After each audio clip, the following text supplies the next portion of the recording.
We do that now with our GPS.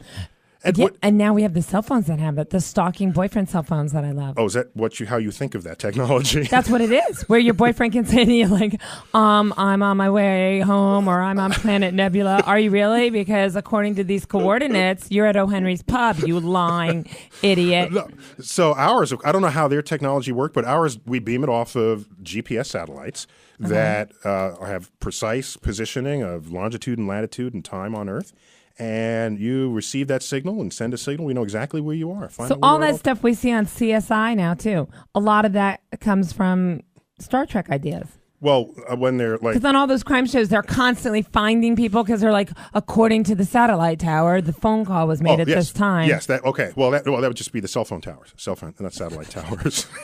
Oh, I'm sorry, cell phone tower. I'm trying to tell you how it goes. Also, my favorite of all was the... It's Sunday afternoon at like 2 o'clock. I just woke up an hour ago. My favorite is the medical tricorder. That's my favorite. The way they wave it over your body and they get to know all your ailments just in one. Oh, Dr. McCoy did that. Yes. I just love that. And we kind of have that today. Do we have it? It's kind of the MRI, the machine we sort of slide you into and that's not the same thing. Yes, it is. We find out what's going on inside your body without cutting you open. No, on Star Trek, there was a little thing in his hand. Oh, come on, back me up, Trekkies. Call in. Okay, no, but the idea is the same. In order to know what's going on inside of you without cutting you open. Yeah, but you know what? I'm fighting with you, but the truth is, everything starts big and gets small, unfortunately. But yes, it is true, isn't it? Because remember we had betas and all those things. Now they're... Well, the first computers were the sizes of rooms, and now you carry them around in your pocket. Right. So who am I to say that we're not going to have pocket MRIs in the future? Sure. Oh, my God. Not. Oh, my manager's the biggest hypochondriac. I can't imagine him having a pocket MRI. Do it again. Check me. CAT scan me one more time. And I got the MRI stands for magnetic resonance imaging. And by the way... Great. I'm so glad I knew that. I'll put that in my don't care bag. Thank you. It comes from a physics principle called nuclear magnetic resonance. Oh, that's interesting. It was discovered by a physicist who had no particular interest in medicine. So I submit to you that every medical device in a hospital that has an on-off switch is based on some physical principle discovered by a physicist in a lab somewhere. I submit to you. Why? We can submit to each other. I would submit to you, and I'd like you to get back to me in a submission. Mm-hmm. Why did I was going to say something so dirty. I'm so glad I edited myself. She's a comedian, people. Why did if he had no interest in it, why did he do it?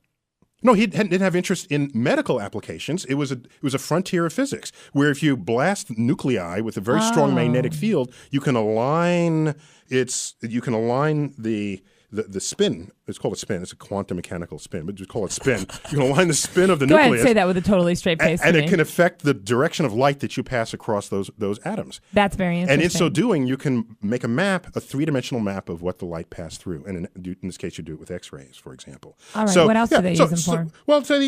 You find out what's inside of things. In fact, they do it to find out what's inside of mummies without having to open up mummies. It has very wide application. So wait a minute. So at first, we know what was inside of mummies. It was a person. Yes, but you want to know, is it male, female? What do the bones look like? How many teeth they have left without? Can't you tell by the bump on the way they wrap it? I mean, if it was That's male the way or I always female. figured they could tell if it was male or female. It has a bump. I don't know. I'm not a mummyologist. They also had a tricorder, of course, I think it was also called a tricorder, where they can decide whether it's an oxygen-nitrogen atmosphere, whether there are life forms around that might can attack detect like bacteria? Bacteria, oh yeah. Can they make those for personal use? Because I could use one like in a hotel room. I want to know what's going on. NASA has a version that can detect bacteria, like on the space station and things. But oh my God, wouldn't that be great to buy that? I don't know if it can tell it if it's around the corner the way they could on Star Trek. I don't know. Who used that all the time? Let me remind people what they're listening to. You are listening to StarTalk.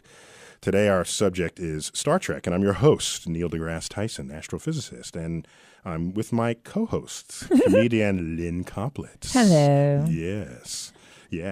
Did you know, Lynn, also that I think while their communicators on Star Trek worked under any conditions, unless there was some force field preventing it, our cell phones, which use microwave technology, have a hard time working through water. What do you mean it was microwave? Well, because microwaves are absorbed by water. That's how microwave ovens work, actually. Oh, I thought you meant Mike. Oh, okay. I was really gonna make myself look stupid. No.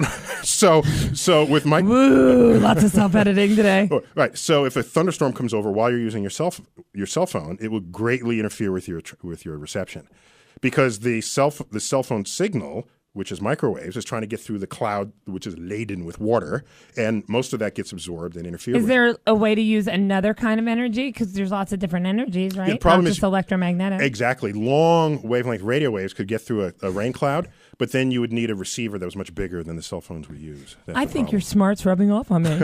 You got your smart in my dummy, and I got my dummy in your smart. It's like a Reese's peanut butter cup. Oh, one more thing that I think is great is back then they had the phaser. The phaser, normally it would be used to like vaporize someone, but they could put it on stun. I think that was the first ever non-lethal weaponry ever shown. That's like the taser now. Like the taser, yes. That it definitely came from that. Yes. Well, certainly the name of the product surely was derived from Star Trek phaser, surely. Absolutely. Oh, yeah, totally. But we don't have anything that can evaporate you, phaser, like, do we? Not that you carry on your hip. We We have things to evaporate you, but not that you would carry around in a holster. No. We do have things that can evaporate? Completely, of course. They're Where called is hydrogen bombs. There's a lot. I don't mean to laugh. I'm just saying we have larger weapons that could vaporize But do entire we have villages. like a pepper spray kind of thing? I'm saying where you could put on your utility belt the way that Star Trek people do? That would be non-lethal weapons. I don't know that we have anything handheld in your pocket that could vaporize your like. Thank God, because I live in New York City and that would be a horrible. Can you imagine? Everybody would be nice to each other.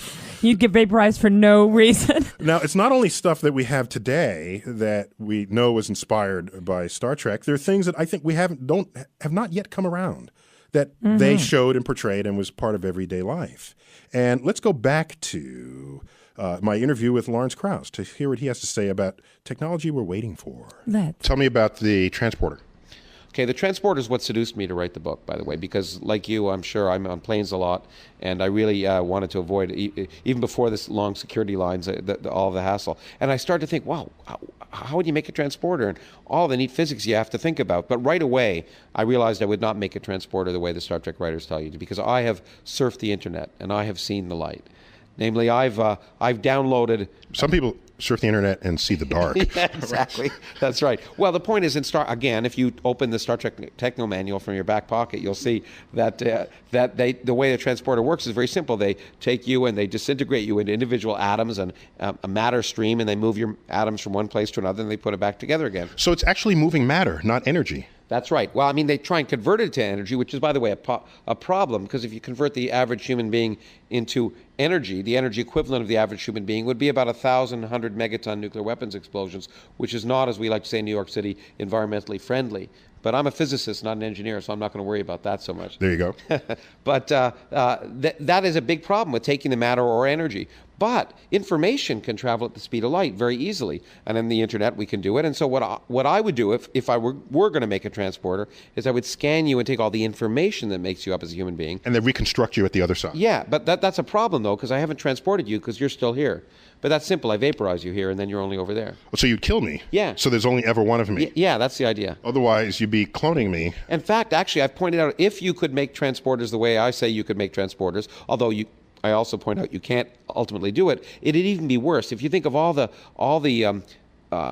ethical dilemmas regarding things like stem cells and other things nowadays, they pale in comparison. Because not only could I clone you, I could make a backup copy of you. So if you got sick, I could just shoot you and call up the backup copy. And don't have to spend any money on healthcare. Exactly. The backup copy wouldn't have the memories the last few months, but it'd be healthy. These things would be fascinating. But unfortunately, as I point out, even that information transfer has a problem, and I think will make the transporter impossible. It's a very fancy law of physics called the Heisenberg uncertainty principle. There you go. Okay, so based on that little clip, my question is he saying he could trap you in a computer? The information that is all that you are and your essence, yes, he can store that on a computer. He can steal your soul. Mary Krauss can steal your soul. Yeah, that might have soul implications. Yes. Wow. Yeah. And then he was talking about, this was funny. So you asked the question. If you're in one spaceship, you're beamed, all the information content of you is beamed to another spaceship. Right. Are they beaming also what you are calling your soul? Because if it's without your soul, then you're some other kind of person at that thing. But my body would die. Right now they don't know what to do with your body. With your leftover body on the other ship, because now there are two of you. Yes, that's part of the problem. Oh, wow, that's so wild. And then also, Lawrence Krauss was saying something about, well, that's not my problem because I'm a physicist.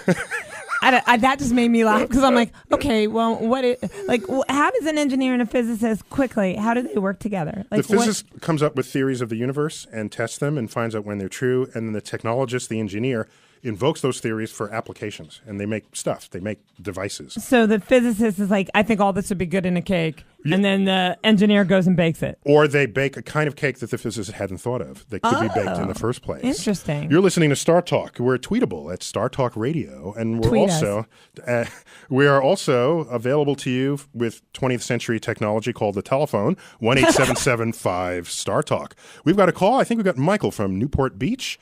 Michael, what's your question for Hi, Michael. Hi. First of all, it's an honor to talk to you, Dr. Tyson. I'm a big fan, and I've agreed with everything. What am I, chopped liver? I'm getting tired of all these honor to talk to you, Dr. Tyson. They will learn that it's also an honor to talk to you. And we like your hooker, too. Right. Yes. Go on, Michael. I'm sorry. You've been very funny today and actually asked some good questions. So. Thank you, Michael. Anyway, but you managed to step on a pet peeve of mine today, Doc. I love pet peeves. Go for it. Yes.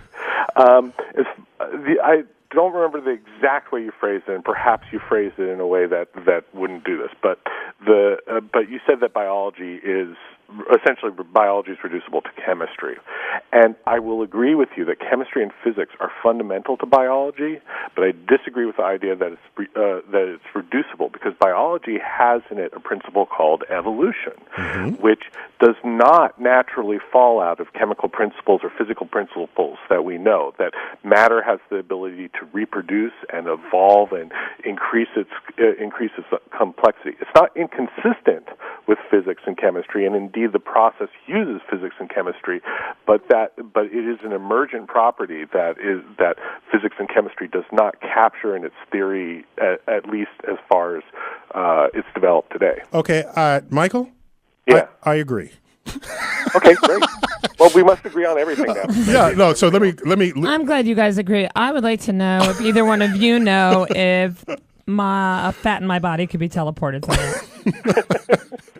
No, let me highlight the point that Michael's making. Michael, you make a very good point. What you're saying is you cannot use the principles. But I can't date smart men because I can understand what I'm going to reword what he said, and I think you'll agree with this. You can't use the principles of chemistry, even though biological processes are traceable to chemistry. You can't use the principles of chemistry to predict or to foretell the fact that biology has this thing called natural selection leading to evolution. I totally disagree. You're both wrong.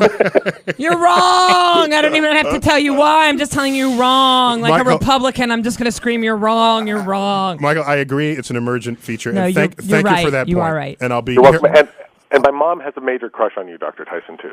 Ooh, that's kind of kinky, Someone comes at my mom, Well, give her my regards. Okay, I will. She broke her hip, but she'll be glad to hear that she's got your best wishes. Okay. Yeah, Thanks for calling, Michael. She feels better. Thanks, Michael. All right. She broke her hip, but she loves you. All right. You're listening to StarTalk. We're tweetable at StarTalk Radio. Also, 1-877-5-StarTalk. Our subject today is Star Trek. They have another caller? Theme subject and all that relate to it. That guy was smart. Yeah. No, he's good. And he's very careful and very, very pedagogical, I would say. Pedagogical? Pedagogical. What does that mean? It's if he has teaching